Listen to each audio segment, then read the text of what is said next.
much like I've spoken about with a lot of people, is that divorce may be a very sad and sometimes tragic thing, but at the same time it can produce a really wonderful opening for people to lead a new life in different ways.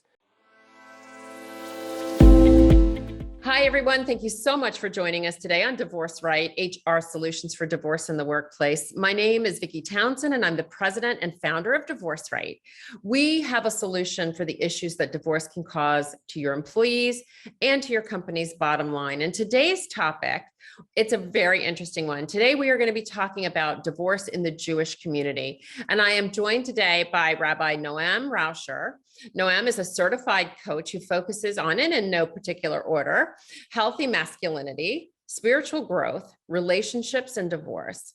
His background comes from extensive work and experience as an ordained rabbi and counselor to thousands of individuals, all walking different paths. No matter where you are, as your coach, Noam offers the opportunity to walk with someone through the process rather than alone.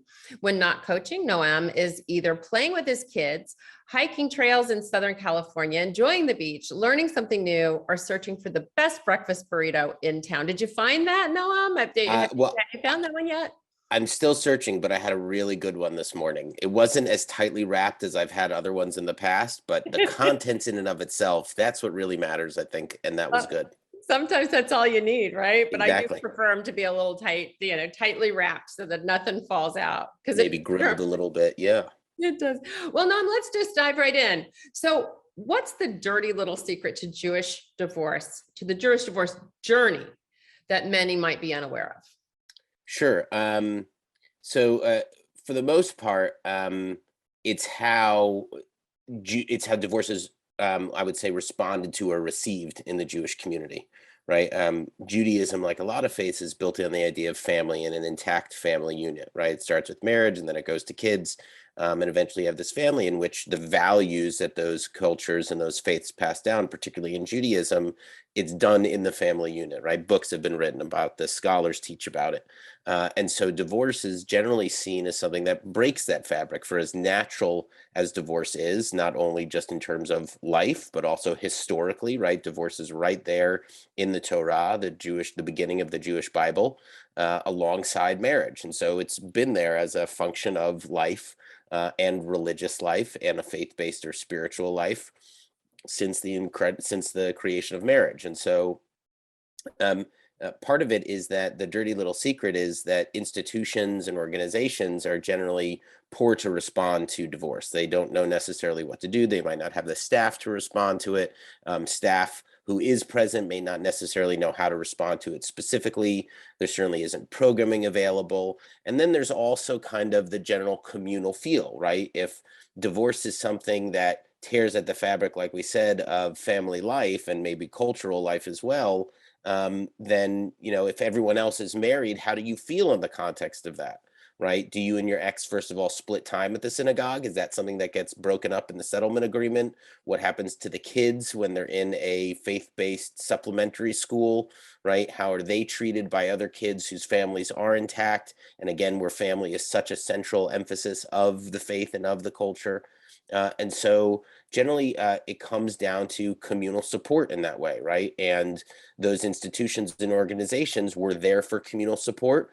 And in divorce, it can feel like that communal support isn't there at all. Maybe not necessarily deliberately withdrawn, but certainly not as available as it was before, and certainly not as easy to access or as easy to get involved in because you feel differently about it, because maybe you're seen differently by the community and individuals in it, and also because life is just changing for you now. And so part of that dirty little secret is how those institutions respond and create space for people who are going through divorce so that they can transition through it with a sense of meaning and a sense of love and compassion as well. Interesting. So another question that has always been interesting to me as I've learned about the Jewish divorce is, that there are rituals. What are the rituals a Jew can go through in order to gain perspective, a meaning towards their divorce, those types of things? Sure. Yeah. I like to look at divorce as being a circumstance of loss, right? I was just talking with another friend on their grief podcast about the grief that's involved in divorce and how it's very different from the loss of an actual life, but there's a loss nonetheless, right? Not only of your marriage, but your family structure and the way you saw your family developing and a dream you may have had for family life. And so, I would suggest that anyone try to take on some of those traditional Jewish mourning practices that go in when you're actually grieving the loss of a life. So that is to say, take some time for yourself first and foremost, and to just sit with it, right? One of the major rituals that people do when there is a loss of life is called Shiva. And that just means sitting. And you're supposed to sit there and be in the motions, be in the experience of it, and then also be comforted by people. So you have to, for as best as you can, invite people into your life if you're going through divorce, right? And go into that ritual of sitting in some way, just to kind of be with the experience of it, and also invite people in to comfort you. It may be difficult, but nonetheless, inviting them in to do so is really kind of, how you get that done. I would also suggest that people maybe try to tear something, right? Part of the grieving process when there's a loss of a life is to tear a piece of clothing. So you signify the loss that's occurred, but then there's also a mending, right? You sew that stitch up at the end of a period of time. And so what would that look like spiritually for someone to take something of theirs, some clothing, and rip it, and then also tear it for themselves, or rip it and then mend it for themselves? There's also bathing rituals, right? We have something called mikvah in the Jewish tradition, a ritual bath, which is primarily used for conversion, but can also be used for affirmation, and is certainly there for transitionary rituals. And so transitioning from married life to single life and to accepting divorce and affirming it, and still knowing that you're human on the other side of it, is actually really essential. So going to a live body of water, if you don't have a formal mikvah or ritual bath in your community, and many don't, but if you can find a natural body of water like the ocean or a lake or something like that, and do this ritual dipping process where you completely submerge and then reemerge on the other side, that could be really useful for people and seeing themselves as different. And then I would also suggest the ritual of Havdalah, which is, right now we celebrate Shabbat, the Sabbath. At the end of that period, we're supposed to take a candle and some wine and some incense. We're supposed to sing songs, and we're supposed to bless all those things as a way of activating all five of our senses in different ways. But more importantly, it's to separate out the period of time.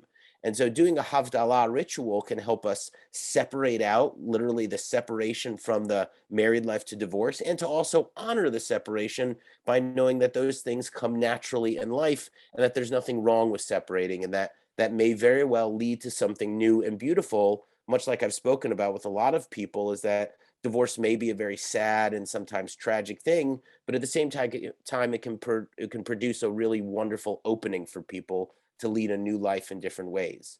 But also, essentially, there's the get ritual, which is specifically related to divorce. And in that way, you go to a group of rabbis and you apply for a get, and they dissolve your marriage. And so while you may have gotten a civil divorce, right, which in theory takes care of everything, there's also the spiritual divorce and religious divorce that needs to take place, I think, in order for there to be closure, right? If you get married on two different levels, not only civilly but religiously, then both of those marriages should be dissolved in the appropriate ways. And the get process, spelled GETT, or the get ritual, can help provide that for people. Is a get ritual, is that something similar to like an annulment in the Catholic religion? I would say so. I can't speak so specifically about what the annulment ritual is like in the Catholic tradition, but that's exactly what it seeks to do in the Jewish tradition. It annuls the marriage, it makes it null and void, and allows those people to go and find other partners for themselves, religiously speaking. Civil divorce provides that as well, but in the American civil context, right, having nothing to do with religion. And then it sounds like annulment in the Catholic and Christian community is the same as getting a get in the Jewish community in many ways. Interesting, interesting. And I want to get, when we do our training, I'd love to know more about that get and what happens in that process, because I know Sure, that can be sometimes a challenge. very much so. So question for you, what's the best way to manage divorce as a Jewish family? So one of the beautiful things, it's a great question. One of the beautiful things about the Jewish tradition is that we have customs and rituals for any number of things. And another beautiful thing about it is that many of them can be executed and performed at home, right? You don't need to go to a synagogue. You may need to do a little bit of research if you want to feel like you're doing it right, but that stuff is widely out there on the internet. So it's really easy to find any number of different manuals, that can help you execute these rituals and perform them. But I would say things that help you find a sense of stability. So when my ex and I, when we got divorced, we planned the whole thing out. We would regularly celebrate Shabbat, the Sabbath, with our kids and make it an interactive process with them, like a lot of parents do. You light the candles, you say the blessings over the candles and the wine and the challah, the ritual bread that we have. And then we also generally would have a meal that came along with it. And sometimes it was pizza, sometimes it was chicken nuggets, maybe a little bit more involved. Maybe there were friends that came over, maybe we would watch a movie. And so we decided to tell them on a Friday afternoon, because we knew we were heading right into the Shabbat ritual and the Shabbat time, which was meant to be a quality time experience, right? That's what Shabbat is all about. I believe it's about quality time. And so, we told them right beforehand, and it was an emotional experience for them as much as it was for us. And there were a lot of tears shed and a lot of words said, but all in the sense of getting it out there in really healthy ways. And then we went right into the Shabbat ritual, right? Giving them a sense of stability because Shabbat is something that occurs every week. And Mm. while the family is breaking and it breaks up that sense of stability that children might have in something that was really predictable, and something that was sustaining for them, Shabbat then became that ritual that helps stabilize things in the sense of saying, okay, so the marriage is over, the family is not, but the marriage is over. And we still have other things that can remind us of that still do stick around, like Shabbat. And so it became a thing for a while where me and my ex, even in divorce, even in the early stages of divorce, even when it was difficult for the boys, we would go over to each other's homes, depending on who had custody that weekend, and we would celebrate Shabbat with them. Even if it were just for 20 minutes to do the ritual, there was something important about being able to be there with the boys on a regular basis in a stabilizing way that says, things change, but some things also remain the same, and we can find structure and stability in many of these rituals and celebrations. I would say holidays is another way to do that, right? To spend the quality time with one another. And that is another stabilizing element of it. Again, if there's separation that occurs in a family unit and children don't see their families as often as they'd like, taking the time to carve out when it becomes a holiday or the Sabbath means a lot to children because it means that you're around in the context of separation. Right. And in something that would be a traditionally family tradition where both parents would normally be there. I love that. I really am really honored by the traditions of your religion and how it is about, keeping some things the same, and those traditions are so Yeah. important. And Yeah. I know, Huge. so I know that you kind of specialize in working with men during divorce. Yeah. So what is, and not just religious and the religious perspective, correct? Yeah. Yeah, Okay. as well. I mean, non-Jewish and Jewish men alike, I specialize in working with them in divorce, and wanting to help them go through that experience with grace and dignity, and meaning as well. So it's not just kind of another thing that happens to them, but something that, can actually be a growth experience for them, or something that provides growth to them. So what's the common experience of men during divorce? So I would say the common experience that men have in divorce is that they have a tendency of isolating, Mm. right? When the going gets tough, for many men, when times are good, everything's buddy buddy and you can rely on your friends. But sometimes when the going gets tough, we have a tendency of isolating and going things on our own in a real lone wolf kind of way. People may back away as well, right? Friends who are married may not want to touch your divorce with a 10-foot pole, Mm. even to hear you vent, because they might be afraid of getting divorce juice on them or being infected with it and not wanting to deal with that, or maybe because it'll reflect something about their current state of marriage that they don't want to really accept and deal with.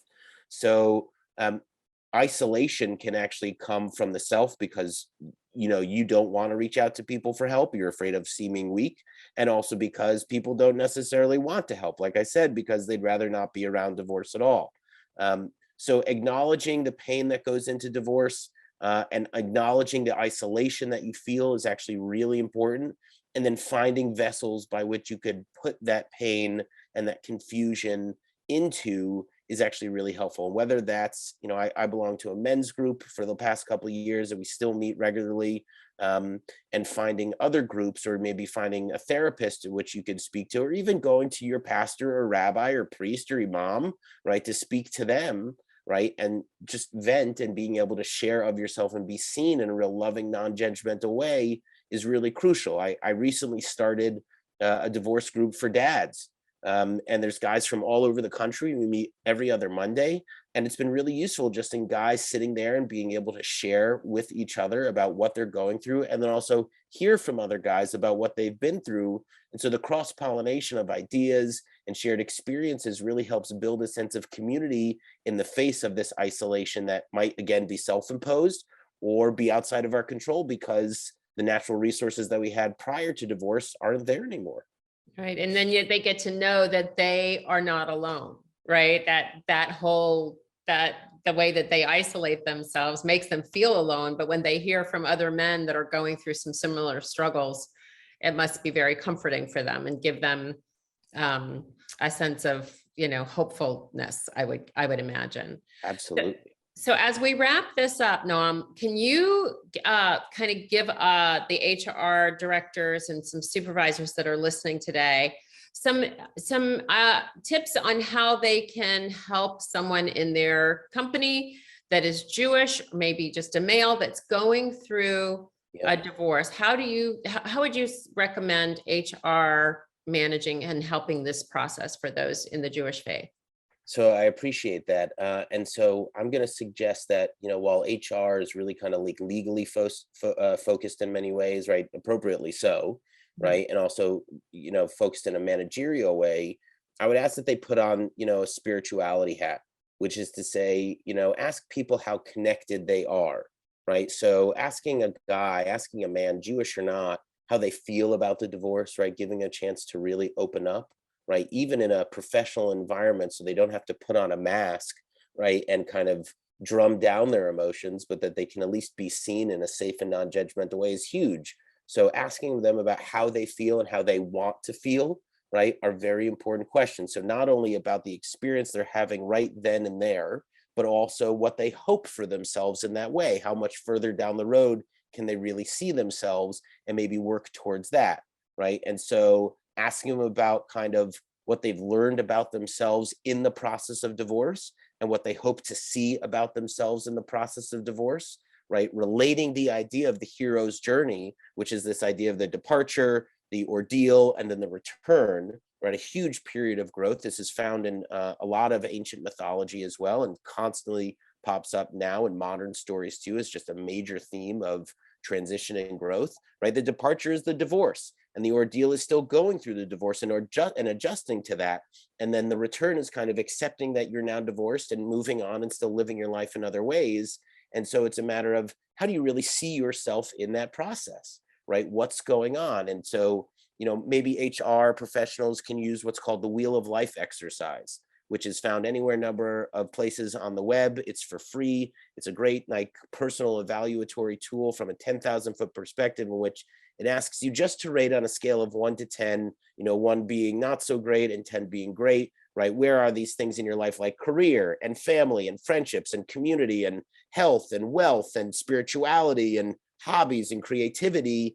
And you can just really kind of get a map for your life in terms of where you are now. And then again, saying where would you like to be with all this? How would you like this to look? Are you satisfied with this? Right. And so learning about yourself in the process is really huge, and giving men a chance to really kind of reflect on that could be really useful to them. And then I would also say, for anyone who's a father, right, and if HR knows this, that the person has kids, asking them about what they want for their children in that process. And then also understanding that men in particular still work very long hours, right? That the office is still considered a second home to them, that they still have a lot of anxiety about being a provider. And that may get turned up in divorce, because they may not have the dual income that they had before. And so they've now got to really worry about work. And HR looking at it from a much more elastic perspective and a spiritual perspective, and saying someone's going through a major transition, and that's affecting them in one way, but it will also affect their children, and being compassionate towards that and saying, okay, maybe you need a little bit of time right? To spend more time with your children. And so we're going to speak to your boss about that and make things okay for you so you get that time. Maybe you don't need to come in as early. Maybe you don't need to stay as late. Maybe X, Y, and Z projects can be taken off your plate, and you don't need to lose anything from work as a result of it. That guys might feel like, no, I'm going to lose my edge. I'm going to lose my place. I'm going to lose respect, knowing that they're protected in that way by HR because they're going through this experience could be really helpful, not only to them, but their children, because they may really want their children to go through this in as healthy a way as possible, right? Knowing that children will inevitably be affected by the divorce and that they will inevitably need more time with their parents as a ways of soothing that transition and reaching stability again. And so thinking critically about what the children's experience is, even from an HR perspective, is actually really crucial, I would say, in the success of your employee in your organization. Oh, wow. That was awesome. Wow. Noam, you are awesome. Thank you so much for this conversation. I really am looking forward to learning more from you about the Jewish religious divorce and also divorce with men. Thank you so much for being with us today. And I just want to remind everybody that every Monday morning, we drop another podcast with HR solutions for divorce in the workplace. So thank you, Noam, for joining us today. We will see you all next week, and have a great day, everyone. Bye for now. Thanks for having me, Vicky. Thank you, Noam.